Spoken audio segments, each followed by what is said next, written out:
Before we begin, do me one favor and subscribe, because the spot of ground I'm about to tell you about sits less than 50 miles from downtown Los Angeles, and new research says it is now more stressed than it has been at any point in the last 1,000 years. Not a metaphor, not a rough guess. The physics-based reconstruction of an entire millennium of earthquake history, pointing directly at a narrow mountain gap that most people driving through it have never thought twice about. So stay with me, because by the end of this, you will understand exactly what scientists found, why they are calling this place a gate rather than just a fault, and why a cluster of smaller earthquakes in the same broader region over the past several days has suddenly made that research feel a lot less theoretical. The place in question is called Cajun Pass. If you have ever driven Interstate 15 between Los Angeles and Las Vegas, you have almost certainly passed straight through it without a second thought. A mountain gap northeast of the city where the freeway, the railroad, and even major energy corridors all funnel through the same narrow corridor. What most people never realize while they are sitting in that traffic is that they are driving directly across one of the most geologically important intersections in North America, the point where the San Andreas Fault and the San Jacinto Fault come close enough together to interact directly with one another. To understand why that matters, you first have to understand what these two faults actually are and why Southern California has so many of them in the first place. The Earth's outer shell is broken into massive plates that are constantly grinding against each other, and California sits directly on the boundary between two of the biggest, the Pacific Plate and the North American Plate. Most of the motion between those two plates gets absorbed along the San Andreas Fault, the roughly 800-mile fracture that runs the length of the state and that almost everyone has heard of. But the San Andreas does not carry all of that motion alone. A second major fault, the San Jacinto, runs roughly parallel to it through a more densely populated stretch of Southern California, and together these two systems accommodate most of the tectonic motion moving through the region.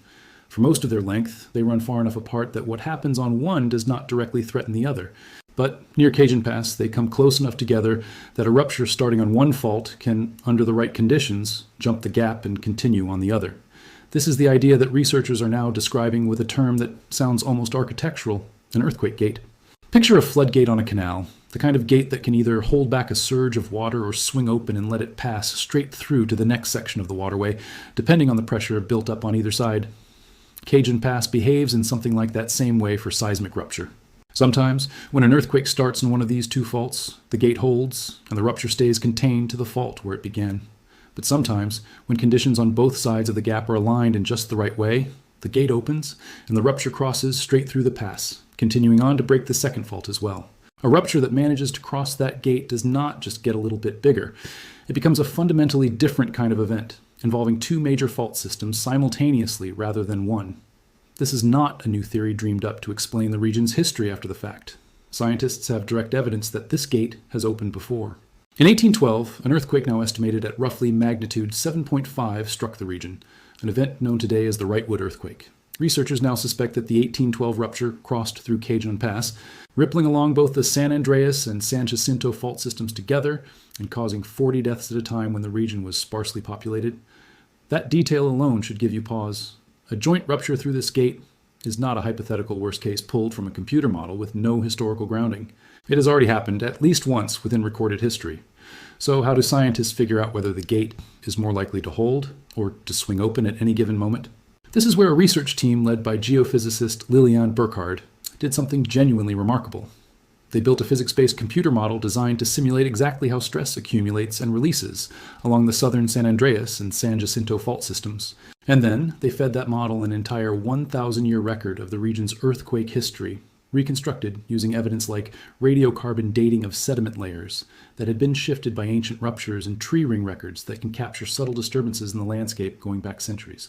By running that reconstruction forward all the way to the present day, the team was able to estimate, segment by segment, exactly how much stress has built up across this fault system right now compared to every other point over the past 1,000 years. What they found was striking.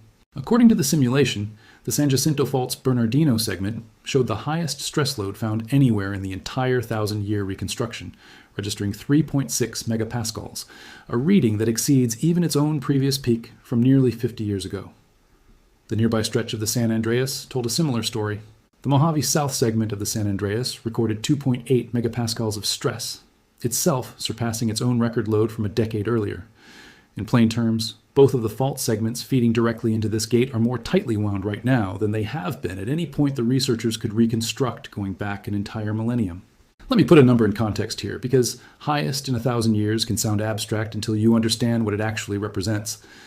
The San Andreas and San Jacinto fault systems together have produced at least 36 earthquakes of magnitude 6.4 or greater over that same 1,000-year window, which tells you this is not a quiet, gentle system by any stretch. It is one of the most seismically productive fault networks in North America, and the researchers are telling us it is currently loaded beyond anything it has shown throughout its entire violent history. That is the equivalent of a spring that has been wound tighter than anyone alive has ever measured it, on a system that has snapped violently dozens of times throughout the historical record we do have. There's a specific detail buried in this research that deserves special attention, because it goes directly to the heart of why the gate matters so much more than either fault alone. The researchers explained that the conditions determining whether the earthquake gate at Cajon Pass opens or stays closed appear to be tied to how closely the stress levels on the two fault systems are aligned with one another at the moment of rupture. In other words, it is not simply about either fault individually reaching some critical threshold, and it is about both faults reaching a similar level of loaded tension at roughly the same time, which is precisely the configuration that would let a rupture starting on one fault find matching conditions waiting for it on the other side of the gate, rather than hitting a wall of mismatched stress that would stop it in its tracks. And according to the lead researcher's own words, that alignment is the configuration the region appears to be approaching right now. Let me be very clear and very honest here, because that honesty is the foundation of everything I do. This study is not a prediction that an earthquake will strike on a specific day or even within a specific year. Nothing in serious earthquake science works that way, and any claim otherwise should make you skeptical immediately. What this research actually tells us is something more nuanced and, frankly, more useful. It tells us that the ingredients for a particularly severe kind of earthquake, a joint rupture spreading across two major fault systems at once, are more aligned right now than they have been in 1,000 years of reconstructed history. That is a statement about risk and readiness, not a countdown clock. Now, to understand exactly what is at stake if that gate does open during a future rupture, it helps to know what the researchers modeled as the realistic worst-case scenario.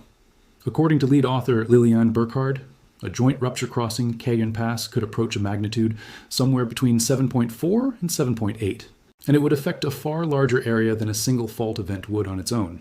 Remember, that earthquake magnitude does not scale in a simple, linear way. Each whole step up the scale represents roughly 30 times more energy released, not merely a modest increase. The difference between a magnitude 7 event and a magnitude 7.8 event is not a small one. It is the difference between a serious regional earthquake and a truly historic one, and the researchers are describing a scenario capable of reaching that upper range, specifically because it would not be confined to a single fault line snapping in isolation.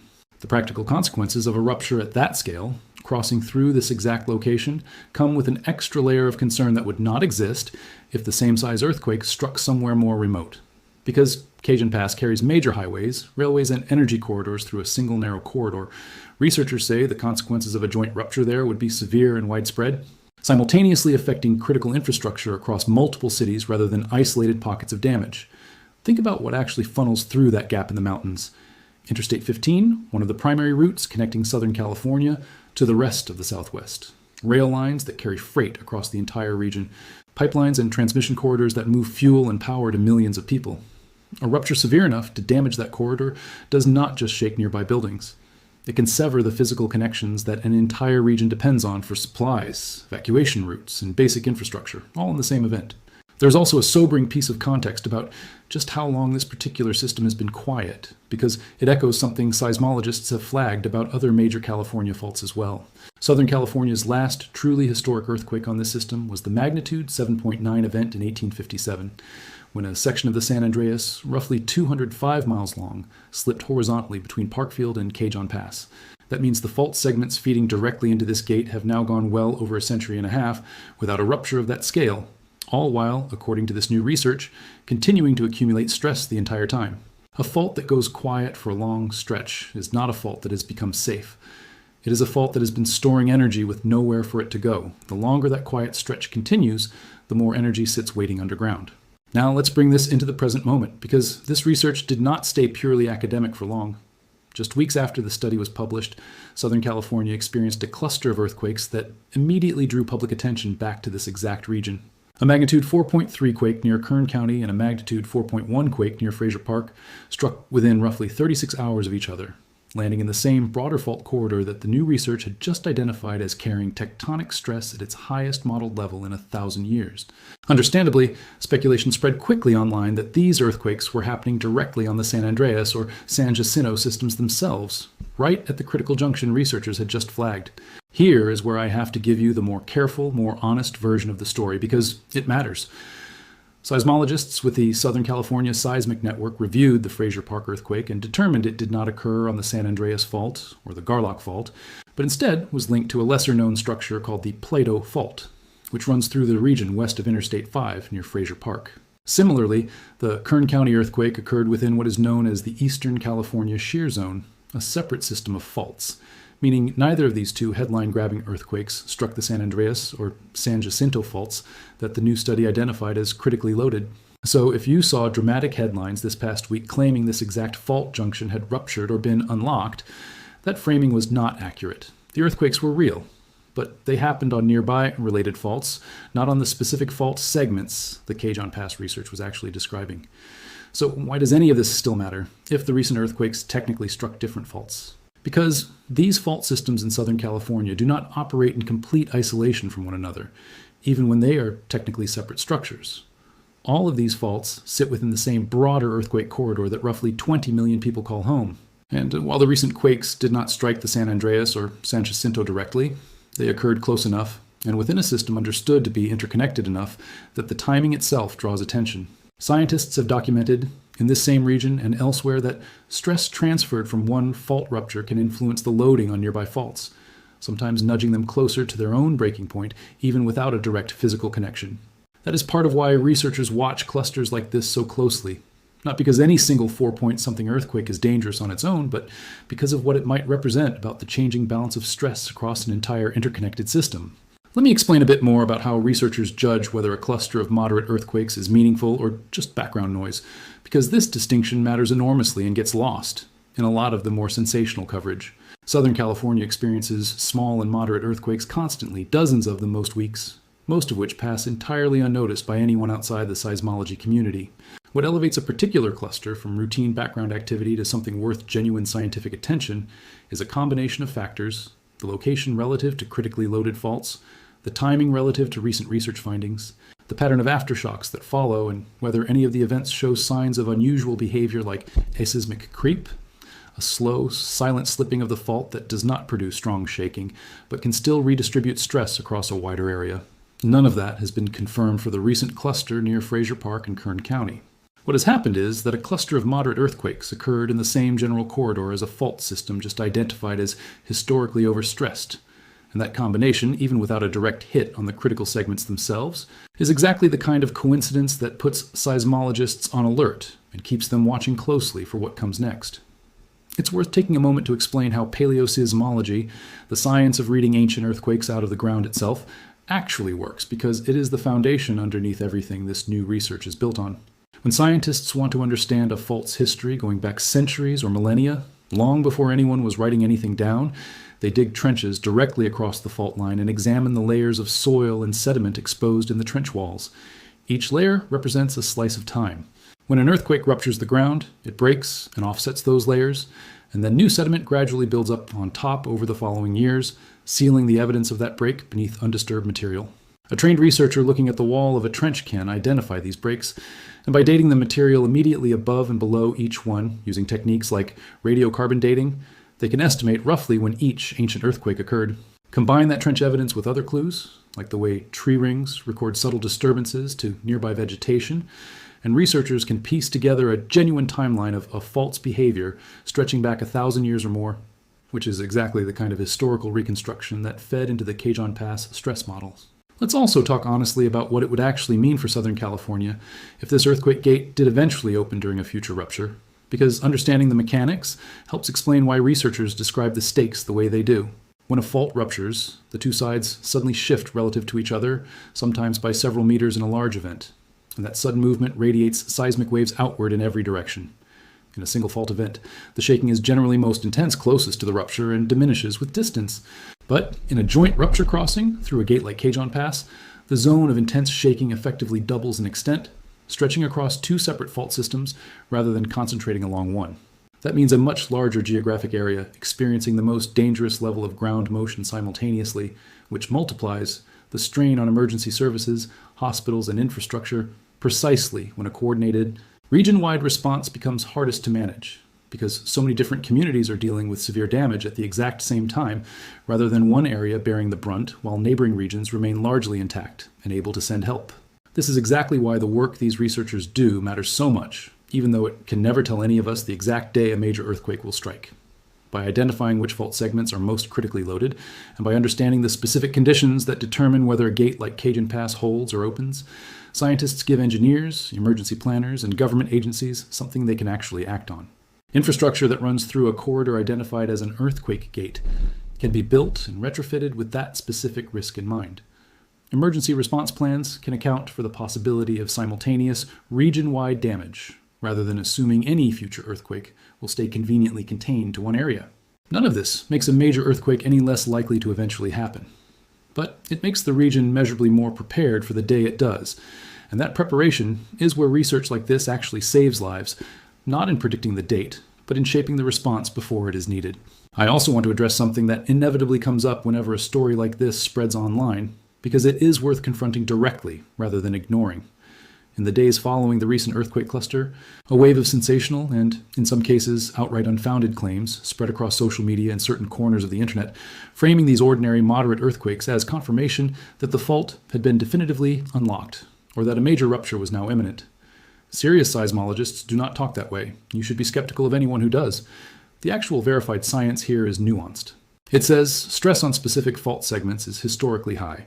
It says the conditions for a joint rupture through this particular gate appear to be approaching, based on a 1,000-year model. It does not say, and cannot say, that a major earthquake will strike this week, this month, or even this year. Genuine earthquake science deals in probabilities and long-term risk assessment, not short-term prophecy. And anyone claiming otherwise is not representing what the actual researchers found.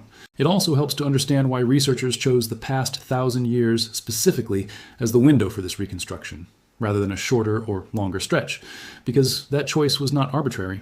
Modern seismic instruments have only been recording earthquakes with real precision for roughly a century, which is far too short a window to capture the full rhythm of a fault system that produces its largest ruptures only once every century or several centuries.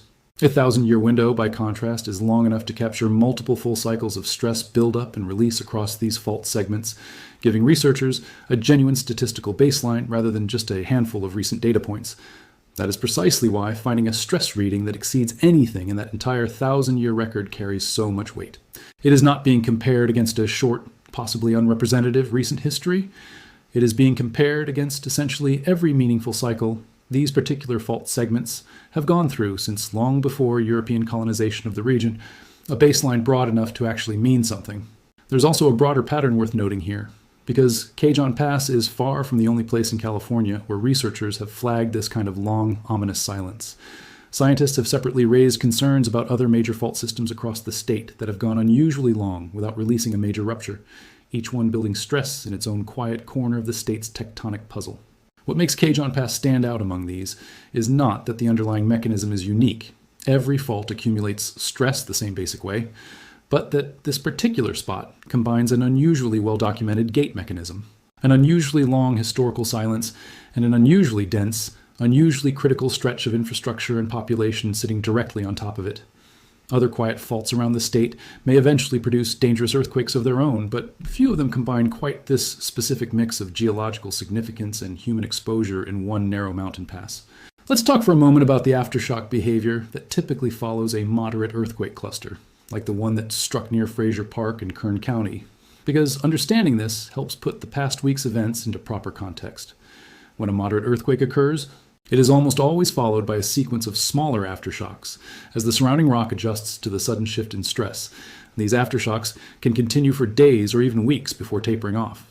Seismologists watch this decay pattern closely, because a cluster that behaves the way typical aftershock sequences behave, gradually diminishing in frequency and size over time, is generally read as a self-contained sequence rather than the beginning of something larger. A cluster that instead shows unusual persistence, migrates toward a different fault segment, or includes events that grow rather than shrink over time, would represent a genuinely different and more concerning signal. As of the most recent reporting on the Fraser Park and Kern County events, the sequence has followed the more typical pattern, smaller aftershocks, following the initial moderate quakes, without evidence of migration toward the critically loaded San Andreas or San Jacinto segments themselves. I think it's also worth sitting with the human scale of what this region actually represents, because it is easy for numbers like magnitude 7.8 or 3.6 megapascals to become abstract if you're not picturing the actual place they describe. The corridor running through and around Cajon Pass connects some of the fastest growing communities in Southern California, from the Inland Empire through the high desert communities north of the San Bernardino Mountains. Millions of people commute through or near this pass regularly, whether driving Interstate 15, riding freight or passenger rail that shares the same narrow corridor, or simply living in the cities and suburbs that have grown up around this critical piece of geography over the past several decades. This is not a remote, sparsely inhabited stretch of desert the way some sections of the Garlock Fault further north and east tend to be. It is one of the most actively used transportation and infrastructure corridors in the entire American Southwest, layered directly on top of a geological feature researchers now describe as historically primed for a major rupture. There's also a practical dimension to why this research matters beyond pure scientific curiosity, and it connects directly to how California's building codes and infrastructure planning actually function. Modern seismic building codes in the state are designed around estimated ground motion for a given region, calculated in part from exactly this kind of research into fault stress and rupture potential. When a study like this one identifies a corridor as capable of a joint rupture in the magnitude 7.4 to 7.8 range, rather than a more contained single fault event, that finding can directly influence how engineers model the expected shaking for critical infrastructure running through that corridor, from bridges and overpasses to pipelines and rail lines. This is part of why researchers publish findings like this openly and work to get them into the hands of infrastructure planners quickly, because the value of the research is not confined to academic journals. It flows directly into decisions about how strong a bridge needs to be built, or how a pipeline crossing this corridor needs to be reinforced, long before any future earthquake ever puts those decisions to the test. So let me pull this all together into what really matters. First, Cajon Pass, a narrow mountain gap northeast of Los Angeles that carries major highways, rail lines, and energy corridors, sits at the junction where the San Andreas and San Jacinto fault systems come close enough together to potentially transfer a rupture between them, a mechanism researchers now describe as an earthquake gate. Second, a new physics-based reconstruction of 1,000 years of earthquake history found that key segments feeding into this junction, the San Jacinto's Bernardino segment and the San Andreas's Mojave South segment, are currently carrying more accumulated stress than at any point in that entire 1,000-year record. Third, historical evidence, including the 1812 Wrightwood earthquake, shows that this gate has opened before, allowing a rupture to spread across both fault systems in a single event. Fourth, a cluster of moderate earthquakes struck the broader region in the days following this research, but seismologists have confirmed those specific events occurred on nearby related faults rather than directly on the critically loaded San Andreas or San Jacinto segments themselves. And fifth, this system has now gone well over a century and a half without a major rupture, a silence that, in the language of earthquake science, reflects accumulated risk rather than safety. And yet, with all of that said, I want to end on the same honest note I have carried throughout. None of this means a major earthquake is imminent. None of this is a prediction of a specific date, and nobody, no matter how many followers they have or how dramatic their framing, can honestly tell you otherwise. The Earth operates on timescales that dwarf human lifetimes, and a fault system that has been building toward this configuration for a century and a half could continue building for decades more before anything happens, or it could rupture far sooner. Nobody knows exactly when, and nobody can know. What we can do is take seriously what careful peer-reviewed research is telling us about the state of the system right now, respect the scale of what a joint rupture through this particular gate could mean for one of the most densely populated regions in the country, and prepare accordingly. If you live anywhere in Southern California, that preparation is simple, and it is worth doing regardless of when any future earthquake ultimately arrives. Know how to protect yourself during shaking, which experts summarize as drop, cover, and hold on. Secure heavy furniture, water heaters, and anything that could fall or shift violently during strong shaking. Keep a basic emergency kit ready with water, shelf-stable food, a flashlight, and a way to receive information if the power and cell networks go down. Have a family communication plan in place for how you would reconnect if a major earthquake struck while you were apart. And understand that in a joint rupture scenario, normal routes and communication channels could be disrupted across a much wider area than you might expect from a single fault event. None of this requires living in fear. It requires only a clear-eyed respect for what the ground beneath one of America's largest metropolitan regions is quietly telling researchers right now. This particular fault junction has stayed quiet for more than a century and a half, but 1,000 years of reconstructed history says that quiet has never meant safe. And the latest measurements say the pressure underneath it is higher than researchers have ever been able to document. When that pressure finally finds release is beyond anyone's knowledge today. But that the ground beneath Cajun Pass is more tightly wound than it has been in 1,000 years is no longer speculation. It is measured, published, peer-reviewed science, and it deserves to be taken exactly as seriously as it sounds. I will keep following this research closely and bringing you clear, honest updates as scientists learn more. If you found this valuable, let me know in the comments where you are watching from and whether you have ever felt an earthquake yourself.